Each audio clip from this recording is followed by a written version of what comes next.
আসসালামু আলাইকুম, কেমন আছেন সবাই? সবাইকে জাহিদ এক্সপ্লোরে স্বাগতম। আসলে কি যে বলবো, দেশের যে অবস্থা সেটা হচ্ছে যে বাংলাদেশের মানুষের না কোনো শান্তি নাই। আন্দোলন সংগ্রাম বাংলাদেশের মানুষের মানে রক্তে মিশে গেছে। সেই মনে করেন যে দেশ স্বাধীনের থেকে শুরু হয়েছে, এখন পর্যন্ত চলছে। মানুষ মরছে, সুবিধা যারা শাসক যারা শোষক তারাই পাচ্ছে। সাধারণ মানুষ সংগ্রামই করে যাচ্ছে, আজীবন সংগ্রামই করবে। আর দেশের মানুষ কাজকাম বাদ দিয়ে মনে করেন যে এই সংগ্রাম করবে, বাল ফেলবে, ক্যারিয়ার ম্যারিয়ার সব ধ্বংস হয়ে যাবে।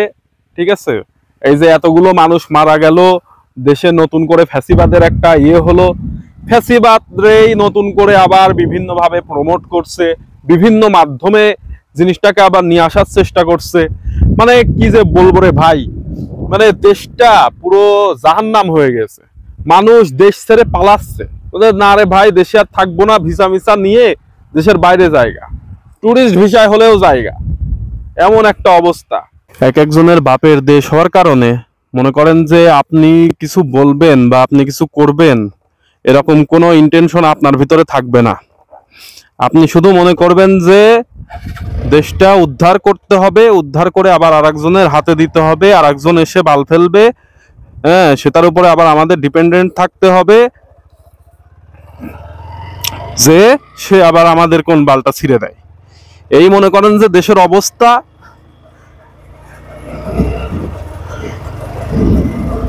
নতুন করে নতুন ভাবে চালানোর মতো অ্যাবিলিটি মনে হচ্ছে না কারোর আছে।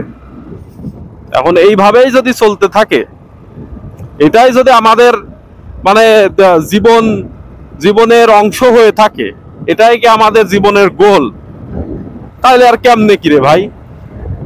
হ্যাঁ, আমার দেশ এত কষ্ট করে স্বাধীন করেছে, সেই সময় স্বাধীন হয়েছিল, একজনরা ভোগ করে গিয়েছে, নতুন করে আবার হচ্ছে, আবার আর একজনরা ভোগ করার জন্য আন্দোলন চলছে, নানান ধরনের কথাবার্তা, নানান ধরনের ইস্যু। মনে করেন যে আপনি ইউটিউব ফেসবুকে ঢুকবেন, আপনার মাথা নষ্ট হয়ে যাবে। ঠিক আছে, আপনি অটোমেটিক ডিপ্রেশনে চলে যাবেন যে সালা আসি কই, কি করতেছি। আপনি যেখানেই থাকেন মনে করেন যে জিনিসপাতির দাম বৃদ্ধি পাচ্ছে, নতুন নতুন লিগ বের হচ্ছে, এই ইসকন ফিসকন নানান ধরনের সংস্থা তৈরি হচ্ছে। এতকাল শালা আমরা দেশে ছিলাম, এতকাল মানুষ দেশে বসবাস করছে, ধর্ম নিয়ে কোনো কথা হয়নি, ধর্ম নিয়ে কোনো সমস্যা হয়নি। এখন নতুন করে নানান ধরনের সমস্যা তৈরি হচ্ছে, নানান ধরনের সৃষ্টি হচ্ছে। কি রে ভাই, সমস্যা কি? তে এগুলো যে সুপরিকল্পিত ভাবে এগুলো করা হচ্ছে, এগুলো তো আমরা বুঝতে পারছি। তারপরেও কেন আমরা এগুলোর সাথে যে হচ্ছে আপনার লেগে আছি, যে প্রমোট করছি যে হ্যাঁ না ওরাই ঠিক, এরকম একটা বিষয় কেউ শোষণ করার জন্য মানুষকে ব্যবহার করছে, আর আমরা সেটা নিয়ে লাফাচ্ছি। মানে বুঝলাম না, হিন্দু মুসলিম দাঙ্গা বাধায় দিচ্ছে। হ্যাঁ, কি একটা অবস্থা। মানে দেশের ভিতরে ভাই কোনো শান্তি নাই, কোনো কিছু নাই। মনে করেন যে আপনি সকালবেলা ঘুম থেকে উঠবেন, একটা ফ্রেশ মাইন্ড নিয়ে উঠবেন, আপনি দেখবেন যে হচ্ছে অটোমেটিক আপনি ডিপ্রেশনে চলে গেছেন, সালা আসি কই, দেশ আগে দেশ বাঁচাও, এমন একটা অবস্থা। আবার কারা বলে আমাদের দেশ বেশ নিয়ে নিতে চাচ্ছে, কুমিল্লা চাচ্ছে, চট্টগ্রাম চাচ্ছে, খুলনা চাচ্ছে। কি রে শালা, মানে বুঝলাম না। বাপ দাদা 14 পুরুষ যুদ্ধ করে দেশ স্বাধীন করেছে, বাপের পৈতৃক ভিটা কিনা সম্পত্তি লোকে বলে দিয়ে দিতে হবে। মনে মানে ভাই গাঁজা খেলে তো মানুষ এই ধরনের কথাবার্তা বলে না। হ্যাঁ, শুনছেন এই ধরনের কথাবার্তা হয়? শালা যুদ্ধের পর যুদ্ধ হয়ে যায়, তাও মানে দেশ পায় না, আর একজন মনে করেন যে দাবি জ্বালাচ্ছে যে হচ্ছে এই দেশ এই জায়গাগুলো আমাদের চাই। শালা পাগল সুতা নাকি, গু খাস শালা তোরা তো। এই জন্যই তো মনে করেন যে এই সমস্যা। মানুষ যদি ভাত মাছ খায় তাহলে তার মাথায় তো ভাত মাছ খাওয়ার মতোই চিন্তা ভাবনা আসবে।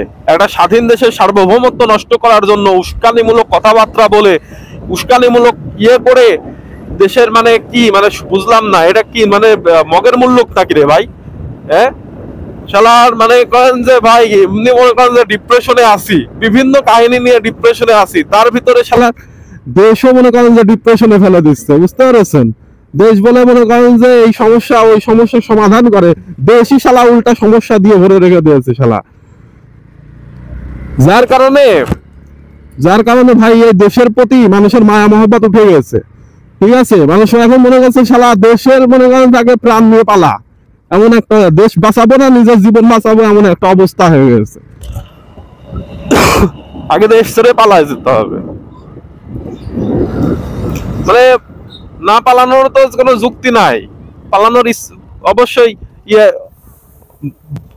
পালানোর মতো অবস্থায় হচ্ছে, যার কারণে মানুষ পালাচ্ছে।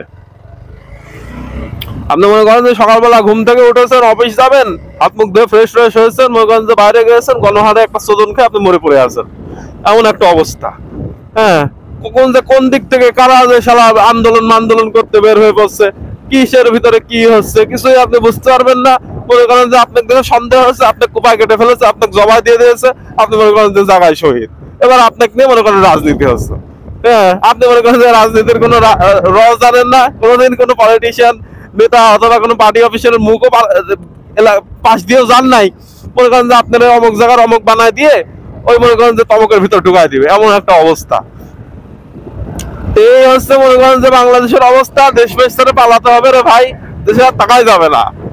রাজার দেশ সে পরিচালনা এখন আর করতে পারছে না, দেশ এখন অন্য হাতে চলে গেছে, অন্যরা যার মতো করে নতুন করে মনে করেন নতুন ধান্দা শুরু হয়ে গেছে। দেশে জুলাইয়ের থেকে শুরু করে এই যে আন্দোলন হলো, এগুলো সব বৃথা হয়ে যাচ্ছে, এমন একটা অবস্থা।